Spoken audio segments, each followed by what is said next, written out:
السلام عليكم. عليكم السلام ورحمة الله وبركاته. يا حاج عصام، ايه يا معلم؟ عملت الجهاز ولا لسه؟ لا لسه والله، شوية بس وتعالى عدى عليه كمان ساعة خد. طب ده ينفع يا اسطى؟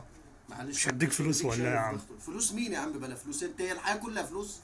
ايوه فلوس طبعا انت. الحياه كلها فلوس، امال إيه انت اللي مقعدك في البلد يا فلوس مين يا ريس؟ معفن؟ خد فلوس ها. فلوس، خد فلوس. ايش كمان انك قاعد فلوس، في خد البلد فلوس يا ها. ريس؟ فلوس ها. فلوس انت مين يا معفن؟ طيارة مين يا ابو تعبت طيارة؟ طيارات وفلوس. ولات من دي فلوس ورانا. اهي، فلوس اهي. فلوس اهي. ما فلوس انت تبكيش. بتتكلم عليها فلوس. فلوس مين يا عم اللي انتوا بتتكلموا عليها؟ يعني احنا انت بس عايز بنشتغل تفهمني، عشان نفهم الناس ان الشغل الايد البطاله نكسه. يعني انت عايز تفهمني ان الفلوس دي من شغل الصيانه بس؟ صلى على النبي. الصلاة والسلام. صلى على النبي في قلبك. لا ده احنا كلنا نشتغل في الصيانه بقى يلا يا يا عم ريس. بلا فلوس يا حاج.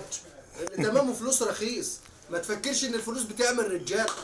عمر الفلوس ما كانت بتعمل رجال. الراجل راجل باصله، وراجل بمبدأه، وراجل بنفسه. عمرها ما كانت بالفلوس. واللي يفكر ان الفلوس عملت رجاله هو اساسا قليل.